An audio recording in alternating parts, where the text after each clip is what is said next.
segundo bloque de Informe Capital y recordarles más bien que hasta las 20 horas está vigente una advertencia de color amarillo para el sur del país por tormentas y lluvias fuertes. Y es con mucho gusto que recibimos al politólogo Daniel Chaschetti. Daniel, ¿cómo estás? Bienvenido. Muy bien. ¿Cómo estás tú, Pilar? Muy bien.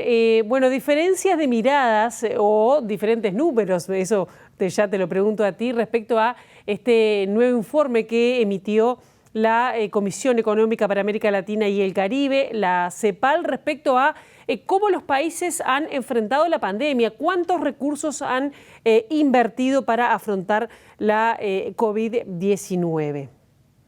Sí, permitime antes una precisión. Dime. El 3 de abril, CEPAL montó un observatorio de la crisis que generó la pandemia en la región. Y desde entonces viene publicando informes regularmente. El informe sobre el que se está discutiendo es un informe publicado el 15 de julio. CEPAL sigue publicando, van por el informe número 7 y este es el número 5. Cada informe tiene en realidad una temática.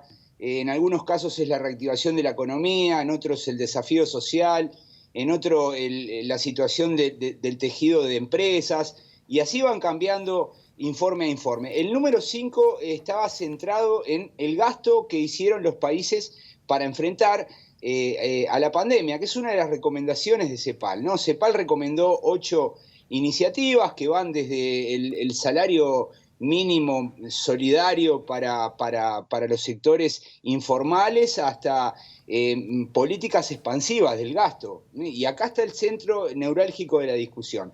CEPAL tiene un conjunto de economistas que revisan las cifras oficiales y con esos datos construye sus estadísticas, que son comparativas, es decir, ponen en pie de igualdad los 17 países de la región. En ese informe, el número 5, presentado el 15 de julio, que se llama Enfrentar los efectos cada vez mayores del COVID-19 para una reactivación con igualdad. Ese informe, Uruguay aparece en el último lugar en cuanto a la inversión en materia de gasto social, ¿no?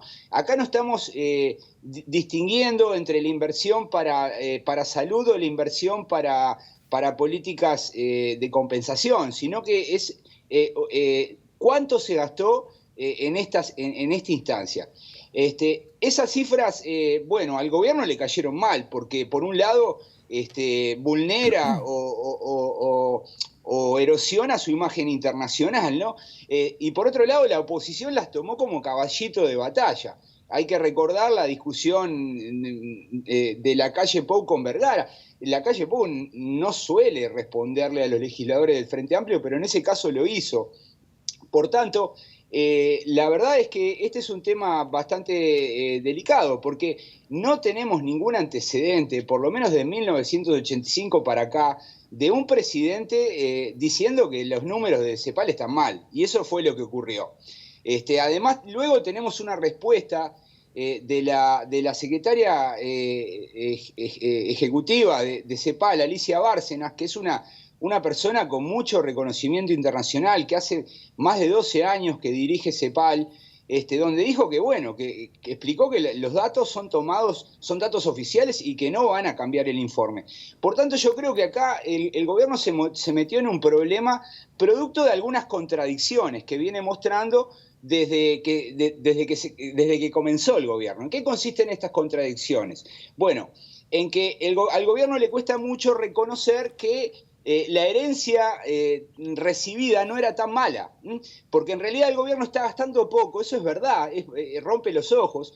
Lacalle Pou dice, no, gastamos 700 millones, la CEPAL calculó 400, pero esa cifra no hace la diferencia, es poco en comparación con otros países, pero Uruguay gasta poco, porque en realidad Uruguay estaba mejor preparado que otros países para lidiar con esto y además fue mucho más eficiente, lo controló rápidamente. Entonces acá la contradicción consiste en no reconocer que la herencia no era tan mala.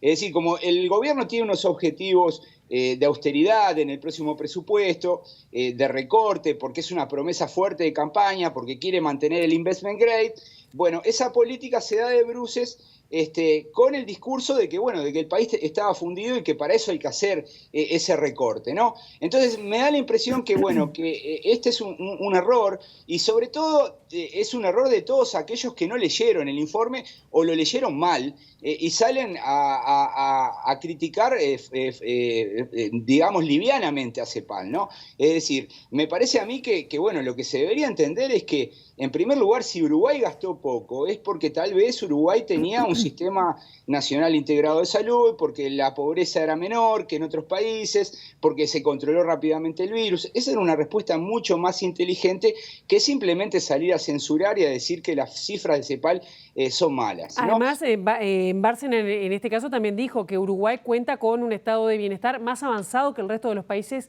de la región. Y el informe, yo te quería preguntar esto también, ¿no? Hace más de un mes que se conoce el informe, que ya además había salido en los medios de comunicación. ¿Por qué ahora poner el foco en esto? Que además el presidente ya hoy le bajó un poco los decibeles a esta diferencia. ¿Será por el presupuesto? Porque es una discusión que ya había estado hace un mes y medio. Sin duda es por el presupuesto y es también por la discusión con la oposición, ¿no? El informe, si lo hubiesen leído, se hubiesen percatado, por ejemplo, que el informe destaca la importancia, por ejemplo, de las asignaciones familiares Sí. en Uruguay, de la tarjeta Uruguay Social, es decir, explícitamente. El informe reconoce que hay algunos países que cuentan con un estado de bienestar que, bueno, con mayores capacidades como para enfrentar un desafío de esta naturaleza. Yo creo que el gobierno entra en esta lógica de discusión porque se viene el presupuesto, porque el presupuesto va a ser complicado. El presupuesto supone una reducción del gasto público y eso supone, bueno, baja de salarios, baja de inversión. Y ese tipo de argumentos, bueno, que suponen pedirle un esfuerzo a los ciudadanos, exigen tener un argumento de fondo. Y el argumento de fondo que ha escogido el gobierno es que el país estaba mal. Bueno, ese argumento no se condice con lo que ven todos de afuera y con lo que el propio gobierno sale a decir a la hora de buscar inversores, por ejemplo, ¿no? Entonces me parece que esta contradicción es un problema para el gobierno y que cada tanto le va a ir estallando, como le estalló en este tema de CEPAL, ¿no?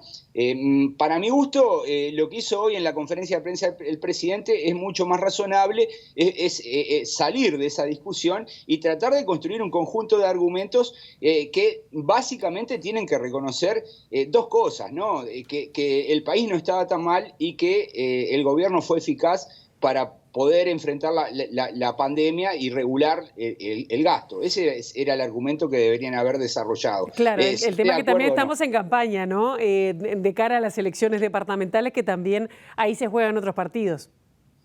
Bueno, sí, pero a mí me parece que el partido principal en el que está pensando el gobierno es sin duda el presupuesto.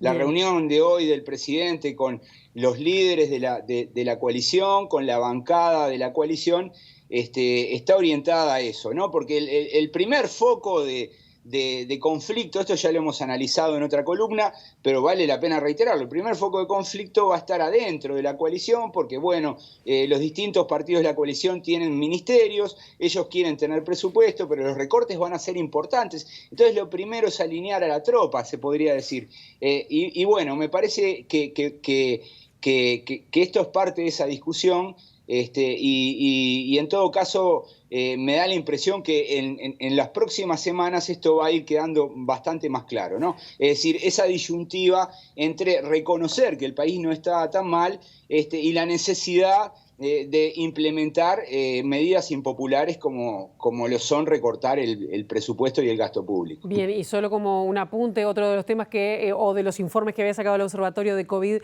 de CEPAL tiene que ver con el uso del tiempo, es decir, de las mujeres, cómo se dedicaron al cuidado y también que en esta jornada creo que estaban abordando las brechas digitales, que en algunos países se incrementaron o se visibilizaron esas brechas y en el caso de Uruguay también está mucho mejor parado o rankeado que otros países de América Latina, ¿no?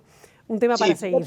Fíjate que CEPAL hasta el año pasado estaba destacando que Uruguay estaba absolutamente despegado del resto de los países de América Latina, si bien tenía problemas, ¿no? Es decir, Pero bueno, evidentemente la pandemia ha agravado una serie de situaciones y Uruguay ha enfrentado como pudo. Hay que ver si este gasto que ha hecho el gobierno, y esa es una discusión de fondo, ha sido suficiente.